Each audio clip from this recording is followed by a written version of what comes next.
अब सीधे आपको गोरखपुर लेकर चलेंगे, जहां पर मुख्यमंत्री योगी आदित्यनाथ लाइव मौजूद है। आपके सामने तस्वीरें हम आपको दिखा रहे हैं, क्या कुछ कह रहे हैं वो सुन लेते हैं।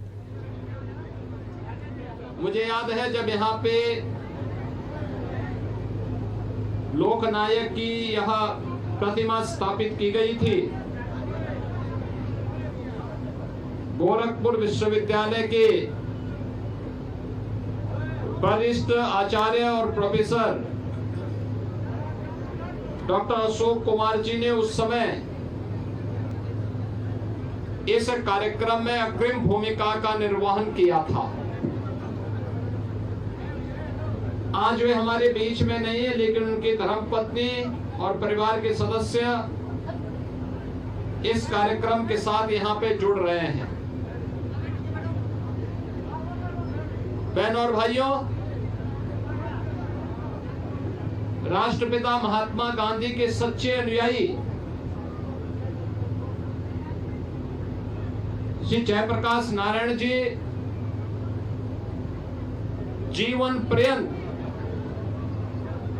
भारत और भारतीयता के लिए, उन जीवन मूल्यों के लिए उन्होंने अपना जीवन आगे बढ़ाया था, जिस पर भारत की मजबूत नींव टिकी हुई है। उन्होंने अपना जीवन अपने लिए नहीं, दूसरों के लिए, देश के लिए जिया था। और ये हमारा सौभाग्य है कि उत्तर प्रदेश और बिहार की सीमा पर जो गांव है सिताब दियारा, मां गंगा और मां सरयू का संगम स्थल गांव है, उस गांव में ही लोकनायक जयप्रकाश जी का जन्म हुआ था। अंतिम समय तक उस गांव से उनका जुड़ाव रहा और उन्होंने 1977 में अपने गांव में एक स्वास्थ्य केंद्र निर्माण की भी मांग की थी और अंतिम समय में ये मांग की थी कि उस स्वास्थ्य केंद्र का नाम उनकी धर्मपत्नी प्रभावती जी के नाम पर रख दिया जाए। लेकिन पिछली सरकारें, जिन्होंने जयप्रकाश जी के नाम पे सत्ता तो हासिल की, लेकिन यह नहीं कर पाई। जयप्रकाश जी के गांव के उस स्वास्थ्य केंद्र को 100 बेड का स्वास्थ्य केंद्र बनाने के साथ ही उसके नामकरण को करने का सौभाग्य हमारी सरकार को प्राप्त हुआ। मैं गोरखपुर के जिला प्रशासन को, विकास प्राधिकरण को, नगर निगम और उन सभी संस्थाओं को इस बात के लिए धन्यवाद दूंगा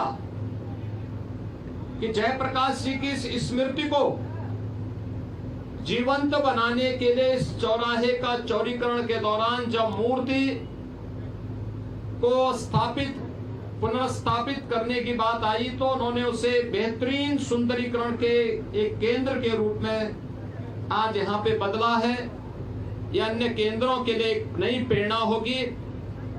आज के इस अवसर पर सदैव लोकनायक जयप्रकाश जी के इस चरणों में नमन करते हुए मैं विनम्र श्रद्धांजलि अर्पित करता हूं और इस पूरे अभियान के साथ जुड़े हुए सभी संस्थाओं को हृदय से धन्यवाद देते हुए स्वर्गीय डॉक्टर अशोक कुमार जी को भी मैं विनम्र श्रद्धांजलि अर्पित करता हूं, जिन्होंने जयप्रकाश जी की इस प्रतिमा को यहां पर स्थापित करने के इस अभियान की अगुवाई आज से 1 दशक पूर्व की थी।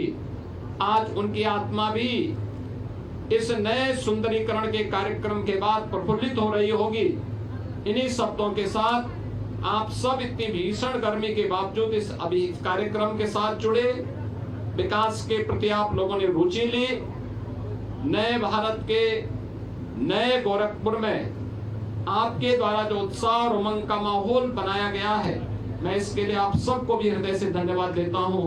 धन्यवाद। जय हिंद।